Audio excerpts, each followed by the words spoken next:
Hello folks, Dan here. Today I'm very excited to talk to you about a book I've been meaning to discuss for quite some time.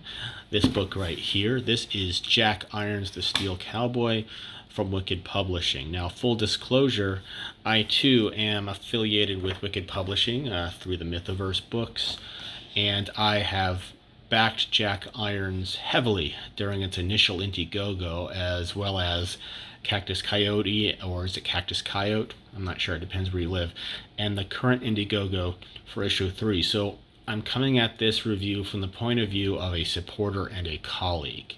So with all that being said, let's dive right in. The book was brought to us by the creative team of Cody Fernandez. He was the creator and the writer, one of the hardest working indie creators I've seen in recent years. The line art and the concept art was brought to us by, please forgive me if I butcher this, Maximiliano Dall'o. I believe that's how you pronounce the last name. There's an apostrophe O there. The colors were brought to us by Matias Laborde or Laborde. Again, sorry if I got that wrong.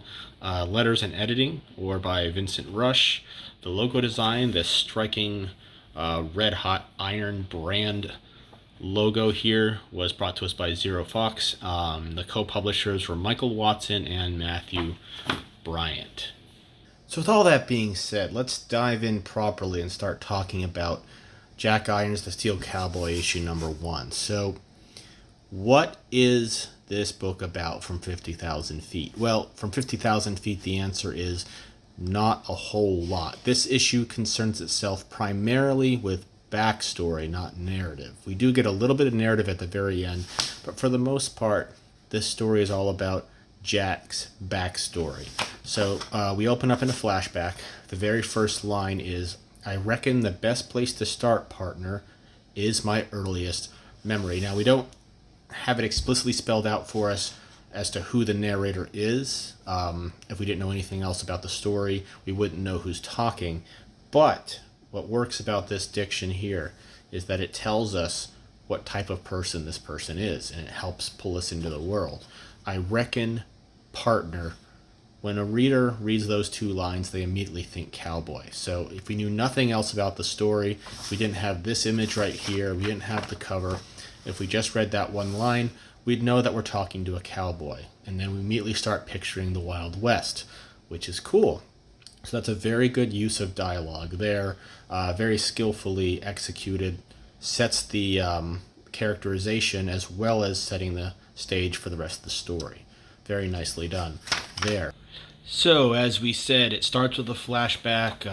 The next page continues that flashback, and then we get a very brief introduction to our lead himself, Jack Irons. Now, what's very effective about this first page here, in which we establish the character, our lead, is that not only is this a very dynamically laid out panel, there's a great use of foreshortening, depth of field, a nice little Dutch angle to emphasize the action. We see some dust being kicked up by these cybernetic horses, so we know that he's moving at a great rate of speed.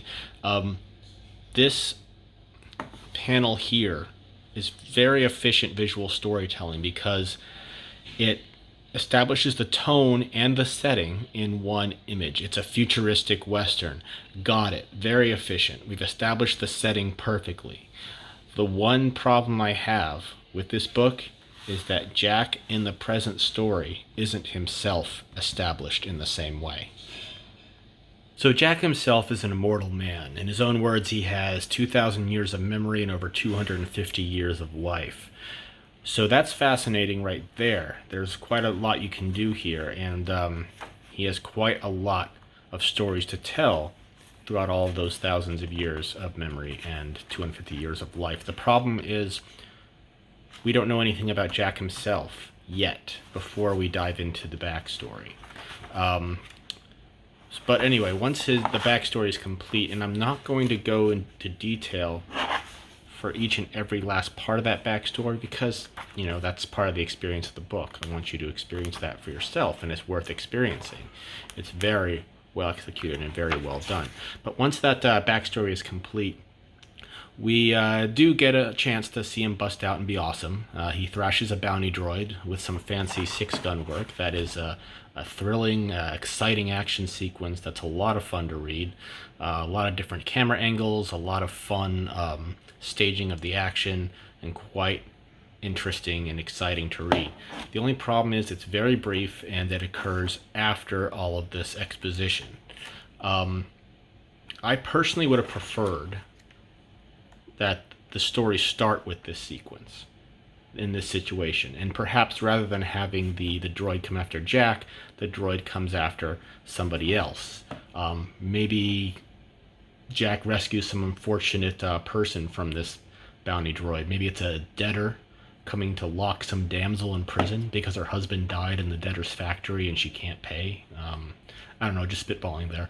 That way we get that something terrible is going on in this world, and that it's loaded with injustice, and Jack is a badass hero who stands alone against it. A lone rock in the storm, if you will. So then after Jack thrashes the droid and rescues the damsel or whoever, maybe they make a break for it, and along the way in the wagon train, he gets to talking about himself and his backstory.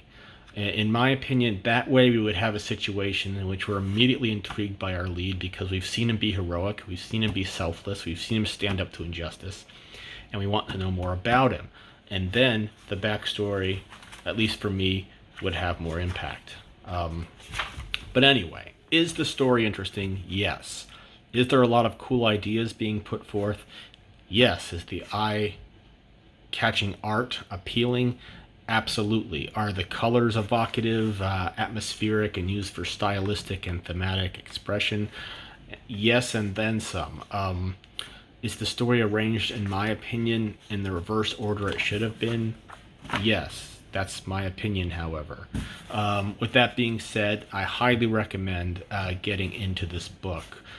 There's more to love in this one volume than in whole runs I've read over the last 5 years. And here's the best part. There's more to the story. Yeah, here's Jack Irons issue 2. So there's quite a bit to get into. The world is rich and very well planned out. And I, for one, am looking forward to talking about issue 2 with you in the next video. So, but this is where you want to start, and this is a fascinating read put together by a creator who has more hustle than all the pimps in Overtown. He's a great guy, loves comics for comics' sake. He has a lot of positive things to say on Twitter. He's a great guy to get to know. In this issue, there's also some community artwork. Jack was well beloved by the fan art community, and still is, so there's a lot to see here. Oh, look, who's this asshole? I don't know. So yes, highly recommended. The book is available on the Wicked store digitally for 99 cents, so check it out. You will not regret it, and I will be talking about issue 2 in my next review video. So until then, stay safe and stay healthy out there, folks. This has been Dan from the Mythoverse. Have a wonderful day.